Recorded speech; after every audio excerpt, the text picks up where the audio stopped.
ತಾಳ್ಮೆ, ಪೇಷನ್ಸ್, ಸಹನೆ ಅಂತೀವಲ್ಲ. ನೀವು ಯಾರಾದರೂ ಮಾತಾಡೋದನ್ನು ಕೇಳಿರ್ತೀರ, ನನ್ನ ತಾಳ್ಮೆ ಪರೀಕ್ಷೆ ಮಾಡಬೇಡ. ಏನಿದು ತಾಳ್ಮೆ? ಈ ತಾಳ್ಮೆ, ಸಹನ ಶಕ್ತಿಯ ಅವಶ್ಯಕತೆ ಯಾವಾಗ ಬೇಕಾಗ್ತದೆ? ಎಲ್ಲ ಚೆನ್ನಾಗಿ ನಡೀತಾ ಇದ್ದಾಗ ಇದರ ಅವಶ್ಯಕತೆ ಇರಲ್ಲ.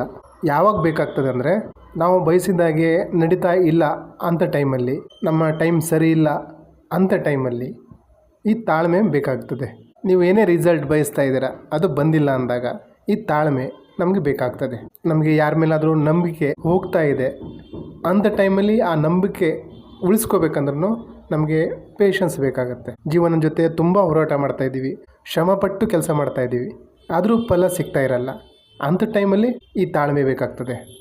ಈ ಸಾಧಾರಣ ಜನರಿಗೆ ತಾಳ್ಮೆ ಶಕ್ತಿ ಕಡಿಮೆ, ಯಶಸ್ವಿ ಜನರಿಗೆ ತಾಳ್ಮೆ ಅಧಿಕವಾಗಿರುತ್ತದೆ. ಹಾಗಾಗಿ ಅವರು ಯಶಸ್ವಿ ಆಗ್ತಾರೆ. ಏನೋ ಕೆಟ್ಟ ಘಟನೆ ಆಯಿತು, ಸಹಿಸ್ಕೊಳ್ಳಿಕ್ಕಾಗಲ್ಲ, ತಾಳ್ಮೆ ಇಲ್ಲ.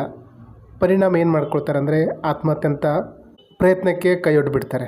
ಉದಾಹರಣೆ ಹೇಳಬೇಕಂದ್ರೆ, ಚೆನ್ನಾಗಿ ಓದ್ತಾ ಇರುವ ಹುಡುಗ ಅಥವಾ ಹುಡುಗಿ, ಎಲ್ಲರೂ ಅಂದ್ಕೊಂಡಿದ್ರು ಇರೋ ಫಸ್ಟ್ ಬರ್ತಾರಂತ, ಫೇಲ್ ಆಗ್ತಾರೆ. ಯಾರೋ ಬಿಸ್ನೆಸ್ ಮಾಡ್ತಾ ಇರ್ತಾರೆ, ತಮ್ಮ ಜೀವನೇ ಪ್ರಾಣನೇ ಅದರಲ್ಲಿ ಹಾಕ್ಬಿಟ್ಟು ಮಾಡ್ತಾ ಇರ್ತಾರೆ, ಬಿಸ್ನೆಸ್ ಲಾಸ್ ಆಗುತ್ತೆ. ಸಹನ ಶಕ್ತಿ ಇಲ್ಲ, ತಡ್ಕೊಳಿಕ್ಕಾಗಲ್ಲ, ಸೂಸೈಡ್ ಮಾಡ್ಕೋತಾರೆ. ಗಂಡ ಹೆಂಡತಿ ಚೆನ್ನಾಗಿರ್ತಾರೆ, ಒಂದು ದಿವಸ ಗಂಡನಿಗೆ ಅಥವಾ ಹೆಂಡತಿಗೆ ಗೊತ್ತಾಗುತ್ತೆ ಅಫೇರ್ ಇದೆ ಅಂತ. ಪರಿಣಾಮ ಏನಾಗುತ್ತೆ? ನೌಕರಿಲಿ ಬಾಸ್ ಬೈತಾರೆ, ತಡ್ಕೊಳಿಕ್ಕಾಗಲ್ಲ, ಕೋಪ ಬರುತ್ತೆ, ಬಾಸಿಗೆ ಬಿಡ್ತಾರೆ, ನೌಕರಿ ಹೋಗುತ್ತೆ. ಇದೆಲ್ಲ ಯಾಕಾಗುತ್ತೆ ಅಂದರೆ ತಾಳ್ಮೆ ಇಲ್ಲ, ಸಹನೆ ಇಲ್ಲ. ಈ ಸಹನೆ ಮಾಡುವ ಶಕ್ತಿ ಎಲ್ಲಿಂದ ಬರ್ತದೆ? ತಾಳ್ಮೆಯಿಂದ ಇರುವುದು ಹೇಗೆ? ಮೂಲ ಏನು? ರೂಟ್ ಏನು? ಇದನ್ನು ತಿಳ್ಕೊಳ್ಳೋಣ. ಯಾಕಂದರೆ ಜೀವನದಲ್ಲಿ ನಮಗೆ ತಾಳ್ಮೆ ಇಲ್ಲ ಅಂದರೆ ಜೀವನ ಎಷ್ಟು ಕೆಟ್ಟದಾಗಿ ನಡಿಬಹುದಲ್ವಾ? ಯಶಸ್ವಿ ಆಗಬೇಕಂದ್ರೂ ಅಷ್ಟೇ ಅಲ್ಲ, ಬದುಕಿಗೆ ಮುಖ್ಯ ಈ ತಾಳ್ಮೆ. ಈ ರೀತಿ ಘಟನೆಗಳು ಯಾಕಾಗ್ತಾ ಇದೆ ಅಂದರೆ, ಸ್ವೀಕಾರ ಮಾಡುವ ಶಕ್ತಿ ಇಲ್ಲದೆ ಇರುವುದು. ನಿಮ್ಮ ಮೈಂಡಲ್ಲಿ ಸಾಫ್ಟ್ವೇರ್ ಕೂತಿದೆ, ಹೀಗಾಗಲಿಕ್ಕೆ ಸಾಧ್ಯನೇ ಇಲ್ಲ ಅಂತ ಆಗಿದೆ. ನೀವು ಸ್ವೀಕಾರ ಮಾಡಲಿಕ್ಕೆ ಅಸಮರ್ಥರಾಗಿದ್ದೀರಾ. ಸ್ವೀಕಾರ ಮಾಡಲಿಕ್ಕೆ ಅಸಮರ್ಥತೆ ಯಾಕೆ? ಸ್ವೀಕಾರದಿಂದ ಯಾಕೆ ದೂರ ಇರ್ತೀರಾ ಅಂದರೆ, ನೀವು ಸತ್ಯದಿಂದ ದೂರ ಇದ್ದೀರಾ. ಈ ಸತ್ಯ ಏನು? What is the truth? ನಮಗೆ ಒಂದು ಸತ್ಯ ಗೊತ್ತಿಲ್ಲ, ಏನು ಬೇಕಾದರೂ ಆಗ್ಬೋದು, ಇದೇ ಪರಮ ಸತ್ಯ. ಇದು ನಿಮ್ಗೆ ಅರ್ಥ ಆದರೆ ಗೆದ್ದರೂ ಜಾಸ್ತಿ ಖುಷಿಯಾಗಲ್ಲ, ಸೋತ್ರೂ ಬೇಜಾರಾಗಲ್ಲ. ಯಾಕಂದರೆ ಈ ಮಾತಿನ ಅರ್ಥ, ಒಳ್ಳೆಯದು ಏನು ಬೇಕಾದರೂ ಆಗ್ಬೋದು, ಕೆಟ್ಟದ್ದು ಏನು ಬೇಕಾದರೂ ಆಗ್ಬೋದು. ಈ ಸ್ವೀಕಾರ ಮನೋಭಾವದಿಂದ ಇದ್ದಾಗ ನಿಮ್ಮಲ್ಲಿ ತಾಳ್ಮೆ ಹುಟ್ಟುತ್ತದೆ. ಏನು ಬೇಕಾದರೂ ಆಗ್ಬೋದು. ಈ ಸತ್ಯನ ನಿಮಗೆ ಒಳಾರ್ಥ ಅರಿವಾದರೆ ನಿಮ್ಮಲ್ಲಿ ತಾಳ್ಮೆ ಸಿದ್ಧಿಸ್ತದೆ.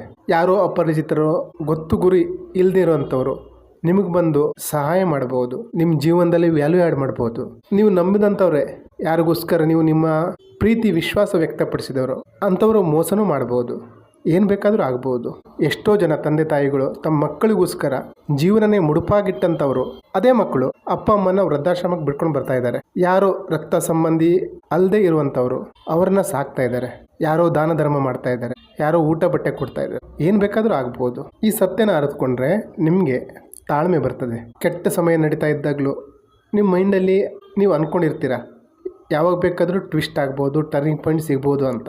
ಈ ಸತ್ಯ ನಿಮ್ಗೆ ಗೊತ್ತಿಲ್ಲ ಅಂದರೆ, ಯಾರಾದರೂ ನಿಮಗೆ ಸಡನ್ನಾಗಿ ಮೋಸ ಮಾಡಿದಾಗ ನೋವಾಗುತ್ತೆ, ಡಿಸ್ಟರ್ಬ್ ಆಗ್ತೀರಾ, ಡಿಪ್ರೆಷನಿಗೆ ಹೋಗ್ತೀರಾ. ನಾನು ತುಂಬ ಜನರ ಬಾಯಲ್ಲಿ ಈ ಮಾತು ಕೇಳಿದ್ದೀನಿ, ನಂಬಿದವರಿಂದಲೇ ಮೋಸ ಆಯಿತು, ಅವನು ಈ ರೀತಿ ಮಾಡ್ತಾನೆ ಅಂದ್ಕೊಂಡಿರಲಿಲ್ಲ ಅಂತ. ಅರ್ಥ ಏನು? ತಾಳ್ಮೆ ಅಂದರೆ ಕೋಪ ಬರದೇ ಇರೋದು, ತಾಳ್ಮೆ ಅಂದರೆ ನಿರಾಶೆ ಆಗದೇ ಇರೋವಂಥದ್ದು. Patience is the absence of anger and hopelessness. ಈ ಸತ್ಯ ಗೊತ್ತಾದರೆ ನಿಮ್ಗೆ ಕೋಪ ಬರಲ್ಲ. ಯಾರಾದರೂ ಬೈದ್ರೂ ರಿಯಾಕ್ಟ್ ಮಾಡಲ್ಲ, ಕೋಪದ ಕೈಯಲ್ಲಿ ಬುದ್ಧಿ ಕೊಡಲ್ಲ. ಯಾಕಂದರೆ ನಿಮ್ಗೆ ಗೊತ್ತಿರುತ್ತೆ ತಾಳ್ಮೆ ಇದ್ದಾಗಲೇ ಸೊಲ್ಯೂಷನ್ ಸಿಗೋದು ಅಂತ. ಎರಡನೇದು, ನಿಮಗೆ ನಿರಾಶೆನೂ ಆಗಲ್ಲ. 100 ಸಲ ಫೇಲ್ ಆದ್ರೂ 101 ಸಲ ಪ್ರಯತ್ನ ಮಾಡ್ತೀರಾ. ಗೊತ್ತಿರುತ್ತೆ ನಿಮಗೆ ಇದು ಒಂದು ಕ್ಲಿಕ್ ಆಯ್ತಂದ್ರೆ ಏನು ಬೇಕಾದ್ರೂ ಆಗ್ಬೋದು, ಅದು ನಿಮಗೆ ಗೊತ್ತಿರುತ್ತೆ. ನಿಮಗೆ ಕೋಪ ಬರಲ್ಲ, ನಿರಾಶೆ ಆಗಲ್ಲ, ನಿಮ್ಗೆ ಗೊತ್ತಿರುತ್ತೆ ಏನು ಬೇಕಾದ್ರೂ ಆಗ್ಬೋದು. ಅದೇ ತಾಳ್ಮೆ. ಇನ್ನು ತಾಳ್ಮೆಯಲ್ಲಿ 2 ಥರದ ತಾಳ್ಮೆನ ನಾವು ಗಮನಿಸ್ಬೋದು. ಒಂದು ಆ್ಯಕ್ಟಿವ್ ಪೇಷನ್ಸ್, ಎರಡನೇದು ಪ್ಯಾಸಿವ್ ಪೇಷನ್ಸ್. ಏನು ಹಾಗಂದರೆ, ಆ್ಯಕ್ಟಿವ್ ಪೇಷನ್ಸ್ ಏನಂದರೆ, ನಿಮಗೆ ರಿಸಲ್ಟ್ ಸಿಕ್ಕಿಲ್ಲ ಆದರೂ ನೀವು ಭರವಸೆ ಕಳೆದುಕೊಂಡಿಲ್ಲ, ಕೋಪ ಮಾಡ್ಕೊಂಡಿಲ್ಲ, ಶ್ರಮಪಟ್ಟು ಕೆಲಸ ಮಾಡ್ತಾ ಇದ್ದೀರಾ, ಪ್ಲ್ಯಾನ್ ಮಾಡ್ತಾ ಇದ್ದೀರಾ, ಪ್ರತಿದಿನ ಎಫರ್ಟ್ ಹಾಕ್ತಾ ಇದ್ದೀರಾ. ಇದು ಆ್ಯಕ್ಟಿವ್ ಪೇಷನ್ಸ್. ಪ್ಯಾಸಿವ್ ಪೇಷನ್ಸ್ ಅಂದರೆ ದೇವರ ಭರವಸೆ ಮೇಲೆ ಬಿಡೋದು. ಏನು ಮಾಡ್ತಾನೋ ದೇವರು ಮಾಡ್ತಾನೆ ಅಂತ ಕೈ ಕಟ್ಟಿ ಕುಳಿತುಕೊಳ್ಳೋಂಥವ್ರು. ನೀವೇನು ಮಾಡ್ತಾ ಇಲ್ಲ, ಆ್ಯಕ್ಷನ್ ಮಾಡಲ್ಲ. 4 ಸಲ ಫೇಲ್ ಆದರೆ 5ನೇ ಸಲ ಟ್ರೈ ಮಾಡಲ್ಲ. 5ನೇ ಸಲ ಟ್ರೈ ಮಾಡತಾನೆ ದೇವ್ರು ಕೊಡೋದು. ಆಟ ಆಡ್ಲಿಕ್ಕೆ ರೆಡಿ ಇಲ್ಲ, ಗೆಲ್ಬೇಕು ಅಂತ ಬಯಸ್ತಾ ಇರುವಂತವ್ರು. ಪ್ಯಾಸಿವ್ ಪೇಷನ್ಸ್, ಕಾಂಪ್ರಮೈಸ್ ಆಗುವಂಥದ್ದು. ತಾಳ್ಮೆ ಅಂದ್ರೆ ಕಾಂಪ್ರಮೈಸ್ ಅಲ್ಲ, ಕೋಪ ಮಾಡ್ಕೊಳ್ಳಲ್ಲ, ಭರವಸೆ ಕಳೆದುಕೊಳ್ಳಲ್ಲ, ಆಕ್ಟಿವ್ ಆಗಿ ಇರುವಂಥದ್ದು. ಪೇಷನ್ಸ್ ಏನು ಹೇಳ್ತಂದ್ರೆ ಬಿಡಬೇಡ, ಮಾಡು ಮಾಡು, ಇವತ್ತಲ್ಲ ನಾಳೆ ಸಿಕ್ಕೇ ಸಿಗುತ್ತೆ ಅಂತ. ಪೇಷನ್ಸ್ ಅಂದರೆ ಸುಮ್ಮನೆ ಕೂತ್ಕೊಳ್ಳೋದಲ್ಲ. ಪೇಷನ್ಸ್ ಅಂದರೆ ಸಂಘರ್ಷದಲ್ಲೂ ಭರವಸೆನ ಕಳೆದುಕೊಳ್ಳಿಕ್ಕೆ ಬಿಡೋದೇ ಇರುವಂತಹ ಶಕ್ತಿ. ನಾನು ಈಗ ಮಾಡ್ತಾ ಇದ್ದೀನಿ, 100% ಹಾಕ್ತಾ ಇದ್ದೀನಿ, ಫಲ ಸಿಗ್ತಾ ಇಲ್ಲ, ಆದರೆ ನನಗೆ ಗೊತ್ತು ಮುಂದೆ ದೇವರು ನನಗೆ ಇದಕ್ಕಿಂತ ದೊಡ್ಡದು ಇಟ್ಟಿದ್ದಾನೆ. ಆ ಭರವಸೆ, ಅದನ್ನೇ ತಾಳ್ಮೆ ಅನ್ನೋದು.